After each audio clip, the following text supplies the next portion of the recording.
A foul morning breeze slipped through the cracks in the old Martin house, carrying with it the scent of damp earth and something more sinister, like rot soaked in memory.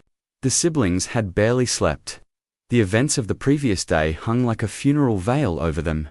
The unearthed skeleton beneath the roots, the carved symbols on its skull, and Sarah's horrific vision of the screaming face in the air. Sarah stood near the kitchen window, staring out toward the woods. Her face was pale, candlelight flickering against the shadows under her eyes. Her arms were crossed tightly over her chest, as if bracing against an unseen force. Behind her, Beth paced the length of the room, her white boots muffled by the worn wooden floor. "I can't stop thinking about the necklace," Beth muttered.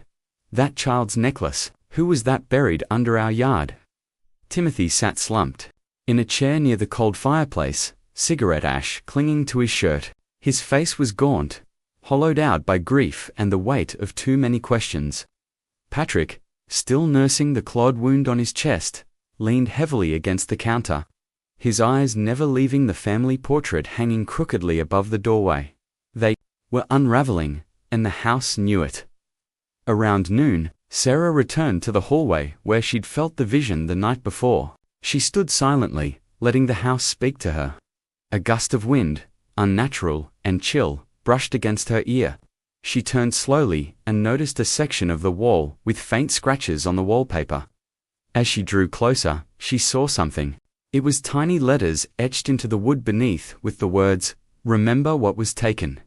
Her fingers trembled as she pressed into the wall. The wall gave way with a soft click.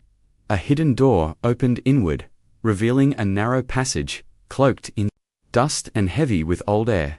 "Guys, come here." Sarah called. Patrick and Beth arrived first, followed by Timothy, limping and wary. Inside the narrow corridor, the walls were lined with crumbling photographs and framed parchment.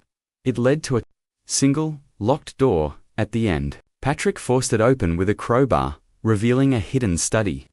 A room preserved in time, an old oil lamp burned on the desk as if it had just been lit. Shelves lined with journals and books sat untouched by time. Letters and scrolls lay sprawled. Across the desk, everything smelled of old secrets. Sarah reached for one of the letters, her hands trembling. "My dearest son," it began. "You must understand why I did what I did. The pact had already taken root before you were born. Your brother was the sacrifice. Sarah's eyes widened, her breath caught. "Brother," she whispered. Timothy stepped forward. "We never had a brother." Beth grabbed another letter. Her voice cracked as she read, "He was born before me. His name was Emmanuel. It says he was given to the forest spirit, buried beneath the roots as part of the deal grandfather made, so we could live free." "No, Patrick muttered. "We dug up our brother." The room grew darker, as if the very walls had inhaled sorrow, and the lamp's flame sputtered. Sarah reached for the last sealed envelope. It was addressed to Mother. Inside were torn pages smeared with tears, and the handwriting was frantic. "You promised they'd never know. You promised he'd stay buried. Now the spirits are angry." Suddenly, the walls began to tremble. Books fell, and the air turned icy. That Sarah looked at the others.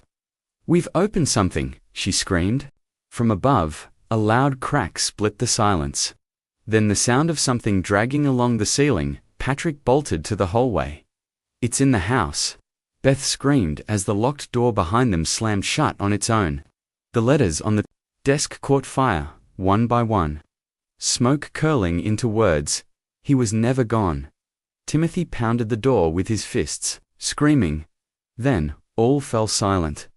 A slow creaking came from behind the study bookshelf. A panel slid open. Inside, a figure stepped forward.